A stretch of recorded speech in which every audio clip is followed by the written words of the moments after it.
Hello friend, देशी food channel में आपका स्वागत है। चलिए आज हम बनाएंगे हरे हरे ताज़े मटर की खस्ता सी कचौड़ी। तो इसके लिए हमने 1 कटोरी ताज़े मटर लिए हैं और यहाँ 10 से 12 लहसुन की कलियाँ, 1 इंच अदरक के टुकड़े, 5 से 6 हरी मिर्च और थोड़ी सी धनिया की पत्ती। 1 चम्मच भर के हमने लिया है सौंफ और आधे चम्मच के बराबर जीरा। तो चलिए सबसे पहले हम मटर को उबालेंगे। तो इसके लिए हमने गैस पे रखा है पैन और उसमें रख दिया है मटर को उबलने के लिए थोड़ी सी नमक डाल के। अब एक मिक्सी का जार, उसमें डालेंगे लहसुन की कलियाँ, 5 से 6 हरी मिर्च को काट के डाल देते हैं। मैं यहाँ पे थोड़ी स्पाइसी बना रही हूँ इसलिए मिर्च की क्वांटिटी ज़्यादा रखी हूँ। आपके अनुसार जितना आप चाहें उतना रख सकते हैं। 1 इंच अदरक के टुकड़े को काट काट के डाल देंगे और धनिया की पत्ती को भी काट के इसमें ऐड करेंगे और इसी में डाल देंगे सौंफ और जीरा और इसे दरदरे से पीस लेंगे। ज़्यादा महीन नहीं करेंगे, दरदरे ही रखेंगे। तो चलिए यहाँ पे हम इसे पीस लेते हैं। तो देखिए यहाँ पे हमने इसे दरदरा सा पीस लिया है। चलिए अब आगे चलते हैं आटे की तरफ। आटा लेंगे यहाँ पे 2 कटोरी और इसमें 1/4 कटोरी डालेंगे सूजी। तो सूजी डालने से हमारी जो कचौड़ियाँ बनेंगी ना वो बहुत ही क्रिस्पी क्रिस्पी सी बनेंगी। तो चलिए अब हम डालते हैं इसमें 1 चम्मच अजवाइन, हाथों पे क्रश करके डालेंगे और उसके बाद डालेंगे आधे चम्मच के बराबर नमक। थोड़ी सी आटे में नमकीन का स्वाद भी आना चाहिए इसलिए, और हाथों से अच्छी तरह से इसे मिला लेंगे ताकि सभी आटे में अच्छी तरह से मिल जाए। तो सूजी, अजवाइन, नमक सभी अच्छी तरह से मिल गई है। अब यहाँ पे डालेंगे हम मोयन के लिए घी। तो 5 से 6 चम्मच यहाँ पे हमने घी डाला है मोयन के लिए और उसे अच्छी तरह से मिला लेते हैं हाथों से और इसे अब मसल मसल के पूरा आटे में कोट करेंगे मोयन के लिए। तो अब यहाँ पे हम एक बार अपने मटर को भी चेक कर लेते हैं। तो देखिए फ्रेंड, मटर हमारे अभी नहीं पके हैं, इसे थोड़ी देर के लिए और पकने दें। तो चलिए अब हम आटे का डो लगाते हैं जब तक हमारे मटर पक जाएंगे। तो फ्रेंड यहाँ पे आटे का डो बिल्कुल सॉफ्ट लगाएंगे क्योंकि सॉफ्ट लगेगी ना तो हमारी कचौड़ियाँ फटती नहीं हैं और जितनी देर चाहें आप उतनी देर तक क्रिस्पी रहेंगी, फूली फूली रहेंगी। तो चलिए यहाँ पे आटे का डो हमने लगा लिया। अब इसे 10 मिनट के लिए रेस्ट पे छोड़ते हैं। तो इसे कपड़े से ढक देते हैं ताकि ऊपर से आटे सूखे नहीं और ढक के इसे 10 मिनट के लिए रेस्ट पर छोड़ते हैं। और फिर से आप मटर को चेक करेंगे तो मटर अब हमारी अच्छी तरह से उबल चुकी हैं। तो अब इसे उतार के रख देते हैं ठंडा होने के लिए। और जब तक हमारी मटर ठंडा होंगे तब तक चलते हैं गैस पे और गैस पे रखेंगे कढ़ाई और उसमें डालेंगे 2 चम्मच हींग। और हींग डालने के बाद अब जो हमने जो मसाले दरदरे से पीस के रखे थे ना, मिर्ची, लहसुन, अदरक और ये धनिया पत्ती, अजवाइन अजवाइन सॉरी जीरा और सौंफ, उन सभी को डाल के थोड़ी देर के लिए भूनेंगे। और यहाँ पे थोड़ी सी हमने आधे चम्मच के बराबर कश्मीरी लाल मिर्च ऐड की है और आधी चम्मच हल्दी पाउडर, और इनको भी थोड़ी देर के लिए भून लेते हैं। अच्छी तरह भूनने के बाद हम इसमें ऐड करेंगे उबले हुए मटर, और मटर को भी थोड़ी देर के लिए 2 मिनट के लिए भूनेंगे ताकि इनके ऊपर से जो जितनी भी पानी है वो अच्छी तरह से सूख जाएंगे, तभी हमारे मटर में गीलेपन नहीं रहेंगे। तो इस तरह से इसे भून लेते हैं। और भूनने के बाद अब हम लेंगे नमक, और नमक टेस्ट के अनुसार डाल देंगे क्योंकि पानी में भी हमने नमक डाला था तो इसके अनुसार ही डालेंगे।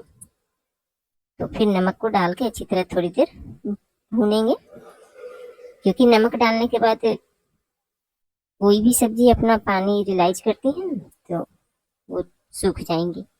और अब लेंगे एक मैसर और मैसर की सहायता से इसे अच्छी तरह से मैश कर लेंगे। तो सारे मटर को अच्छी तरह से दबा दबा के अच्छी तरह मैश कर लेते हैं। तो देखिए यहाँ पर हमारे सारे मटर मैश हो चुके हैं अच्छी तरह से। तो चलिए इस तरह से मैश हो गई। अब हम क्या करते हैं कि इसे एक बर्तन में निकाल देते हैं ठंडा होने के लिए। जब तक ये हमारे मटर ठंडे होंगे उसके बाद हम रखेंगे गैस पे फिर से कढ़ाई और उसमें डालेंगे तेल। और जब ये हमारे मटर ठंडे हो जाएंगे तो इसके छोटे छोटे से बॉल बना लेंगे ताकि हमें भरने में आसानी रहेगी।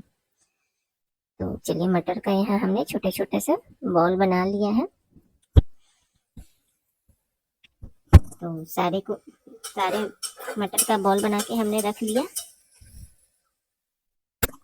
देखिए यहाँ पे हमने सभी को एक बराबर साइज में मटर का बॉल बना के रख लिया है।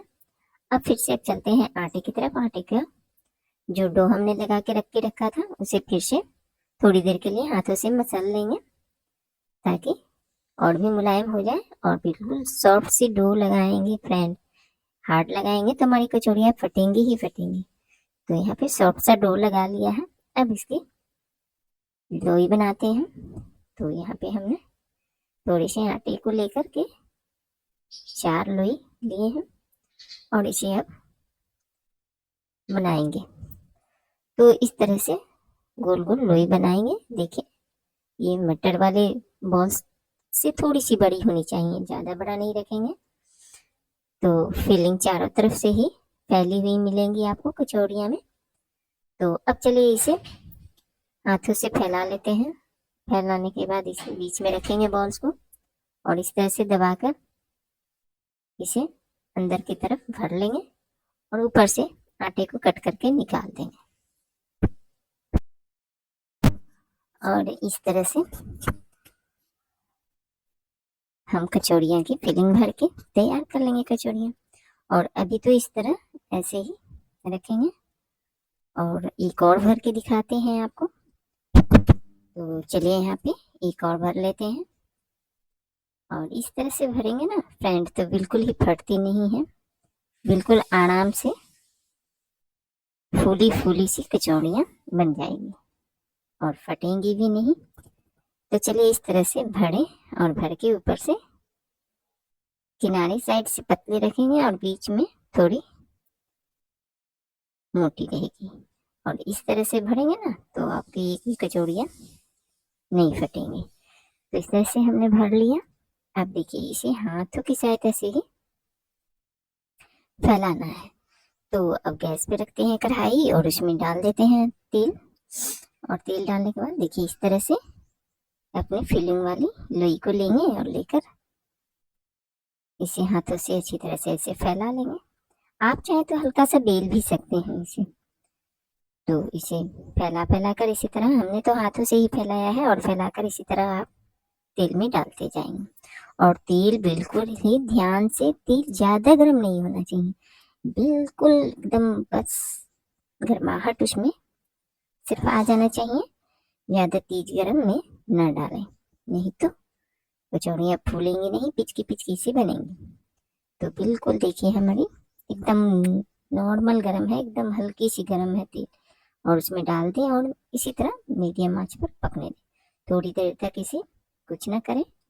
उसके बाद 5 से 7 मिनट के बाद ऐसे ही छोड़ दें और उसके बाद इसे पलटेंगे तो देखेंगे कि धीरे धीरे हमारी कचौड़ियाँ अपने आप ही फूल के गुब्बारे जैसी हो गई हैं। देखिए यहाँ पे कितनी अच्छी सी गुब्बारे गुब्बारे की तरफ फूली हुई कचौड़ियाँ। तो आप देख ही रहे हैं कितने फूले फूले से बने हैं। तो फ्रेंड इस तरह आप बनाएंगे ना तो बिल्कुल परफेक्ट मटर की कचौड़ियाँ बन जाएंगी। तो ऐसे ही बना लें और वीडियो पसंद आती है तो लाइक सब्सक्राइब जरूर करें। Thank you.